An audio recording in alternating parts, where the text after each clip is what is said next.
दोस्तों स्वागत है आपका एक बार फिर फ्रेंड।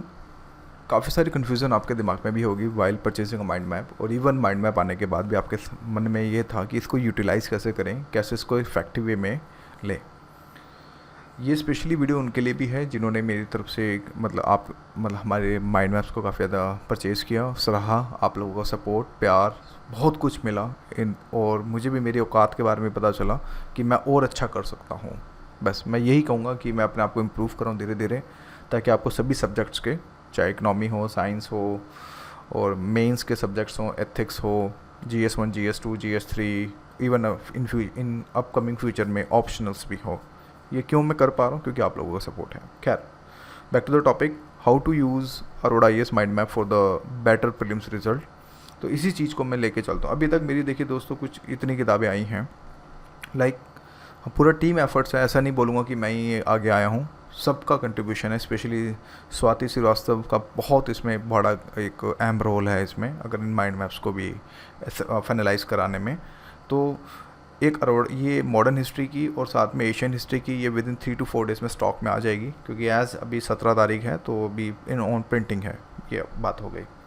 देखो, मैं ये बोलूँगा, don't believe on my mind maps and don't believe on me. थोड़ा अटपटा लगेगा सुनने में कि कैसे बात कर रहे हैं ये, बताओ, बोल भी रहे हैं ख़रीदने के लिए और इस तरह की बातें भी कर रहे हैं। देखो, कभी भी माइंड मैप से विश्वास मत करो। मैं ये नहीं कह रहा मेरे माइंड मैप पे, इवन किसी के भी XYZ, मैं किसी का नाम नहीं लेना चाहता यहाँ पे, किसी के माइंड मैप पे विश्वास मत करो। पहला स्टेप आपका यहाँ पे ये होना चाहिए कि आपको अंडरस्टैंड द गैप को समझना पड़ेगा किसी भी चीज़ को। लेट्स सपोज आपने मेरा पॉलिटी का माइंड मैप लिया। पॉलिटी के माइंड मैप में अगर आपने लक्ष्मीकांत 2 से 3 बार पढ़ रखी है, लाइक एटलीस्ट 2 टाइम्स रिवीजन करना बहुत ज़रूरी है। जब जाके उन माइंड मैप्स का आप यूज़ करें तो आपको बेटर रिजल्ट मिलेगा। वो मैं बताऊँगा कैसे। ऐसा नहीं कि ठीक है सिविल सर्विस करना है, लो शॉर्टकट कमांड ले लेते हैं, शॉर्टकट यूज़ करते हैं, माइंड मैप यूज़ करते हैं और हो गया। नहीं, उस केस में आपको रिजल्ट नहीं मिलेगा। इवन आपका वॉस सिनेरियो भी जो है जा सकता है। मैं यहाँ पे सिर्फ ये बोलूँगा कि मेरी जो अप्रोच है 90% है। 90% इन द सेंस, मैंने किसी भी टॉपिक को 90% उठा के कॉम्पैक्ट कर देना है। 10% एफर्ट्स आपके भी लगेंगे। 10% एफर्ट्स का मतलब यहाँ पे ही हुआ कि लेट्स सपोज आपने मेरी पॉलिटिक माइंड मैप की किताब ली, आपने मान लो फंडामेंटल राइट्स पढ़े, मान लो मेरे टॉपिक से, आपने 2 बार लक्ष्मीकांत से पढ़ा पहले, फिर उसके बाद आपने मेरे नोट से पढ़ा। नाउ टाइम टू थिंक और नाउ टाइम टू एनालाइज। मेरे माइंड मैप को एनालाइज करो, कुछ गैप्स देखो, कुछ दिख रहा है, एक आधा वर्ड या एक आधी लाइन जो इंपॉर्टेंट है, जो मैंने मिस कर दी हो, जो आपको लगता है कि यार ये इंपॉर्टेंट लाइन शायद मिस है, मैं इसको अपडेट कर लेता हूँ। तो वो टाइम आपको करना है फिर, यानी कि यहाँ पे 10% एफर्ट्स अब आपका लगेगा, लेकिन अब आपने यहाँ पे थॉट प्रोसेस को इंक्रीज करना है। मतलब कि मेरे माइंड मैप को एक जासूसी की नज़र से देखो, मैं ये कहता हूँ, एक क्रिटिकल एनालिसिस की तरफ से देखो, जब जाके आप इसको इफेक्टिव वे में और बेटर कर पाएंगे।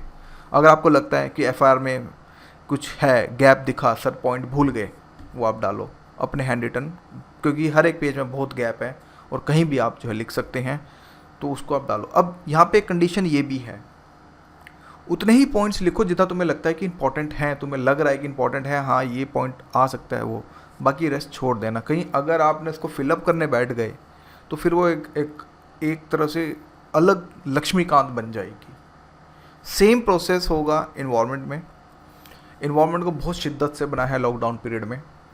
इन्वायरमेंट में भी यही है, जो इंपॉर्टेंट है मैंने डाल दिया है, लेकिन अगर आपको कुछ लगता है कि यहाँ पे कुछ लूप होल है माइंड मैप में, उसको आप 10% एफर्ट्स आप अपने भी खुद लगाएं, क्योंकि हर आदमी के, हर एस्पिरेंट्स का सोचने का नज़रिया बिल्कुल डिफरेंट होता है, डिफरेंट पर्सपेक्टिव पे समझते हैं वो, अपने आप को सोचते हैं। तो उस केस के अंदर आपको थोड़ा सा एफर्ट्स, मैं कह सकता हूँ 10% एफर्ट्स आपने भी करने होंगे। जब जाके आपका एक कॉम्पैक्ट बन गया, फिर उसके बाद बैक टू बैक रिविज़न आपको जो है यहाँ पे जो है करनी पड़ेगी। द सेकेंड थिंग यहाँ पे मैं ये बोलूँगा कि आपके कंसेप्ट्स का क्लैरिटी, मतलब क्लियर होना बहुत ज़रूरी है। कंसेप्ट्स क्लियर नहीं है, माइंड में का रट्टा लगा रहे हो, इट विल नॉट वर्क। आपको कंसेप्ट्स को समझना पड़ेगा। गूगल ट्रोल पे जाइए, अगर नहीं समझ आते, हाँ रिवीजन के लिए बेस्ट है माइंड मैप, लेकिन कंसेप्ट्स में आपको पहले समझना पड़ेगा, फिर उसको क्विक रिवीजन के लिए आप जो है ले सकते हैं, जैसे कि मैंने आपको पहले बताया। माइंड मैप्स को जब आप पढ़ते हैं एक बार में, लेट्स सपोज आपने पॉलिटी का फंडामेंटल राइट पढ़ा, फर्स्ट रीडिंग लिया, सेकेंड रीडिंग भी ऑन द स्पॉट लेने की कोशिश करें, ठीक है। 2 रीडिंग ले ली, देन उसके बाद स्टॉप टू थिंक नाउ, अब रुको और वहाँ पे अब सोचो, थोड़ा सा सोचने का टाइम आ गया है कि क्या कोई लूप होल्स मुझे दिख रहा है, अगर नहीं दिख रहा आगे बढ़ो, दिख रहा है तो उसको अपडेट करो। तो कहने का मतलब ये है कि आपने जो पॉलिसी लगानी है वो ऐड ऑन की पॉलिसी जो है लेके चलेंगे। ऐड ऑन करेंगे तो आप, मैं कह सकता हूँ 100% बहुत अच्छा स्कोर आप prelims as well as for the mains perspective में आप जो है ले पाएंगे। अब बारी आती है फाइनलाइज करने की। लेट्स सपोज अभी एग्ज़ाम अक्टूबर में है, 4 अक्टूबर।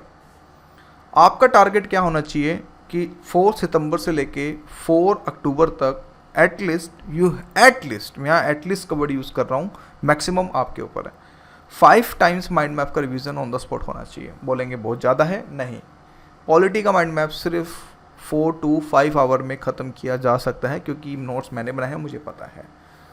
जब बारी 4th और 5th और 6th रीडिंग की आती है ना, तो 4 to 5 आवर्स ही लगते हैं और आपकी पूरी लक्ष्मीकांत आपके हाथ में ख़त्म हो जाती है। तो कहने का मतलब ये कि at the stage of and stage में आप जब 1 महीना रह जाए तो एटलीस्ट 5 टाइम्स जो है इसका अच्छे से रिवीजन करेंगे। एड ऑन की पॉलिसी लगाइए, देख लेना, प्रॉमिस है यार अरोड़ा का, कभी भी फिल्म्स आपका मतलब रुकेगा नहीं, दौड़ेगा। यही मैं एक छोटा सा मैसेज एक डेप्थ के अंदर एनालिसिस करके कि ऐड ऑन आपको करना होगा, ये आपने मेरे हिसाब से एनालाइज करना है, क्योंकि अब यहाँ पे आपको सोचना पड़ेगा। यही मेरी तरफ से एक होमवर्क था कि ताकि मैं बच्चों को बताना चाहता था कि आपको ये होमवर्क करना पड़ेगा, जो ये करेगा उसको 100% रिजल्ट जो है देखने को मिलेगा। और इन माइंड मैप्स को बार बार रिवाइज करो कि अगर आंखें बंद हो तो आपके सामने सारी चीज़ फ्लैशबैक पूरा क्लियर होना चाहिए। दैट्स इट, यही कहना था दोस्तों। So thank you.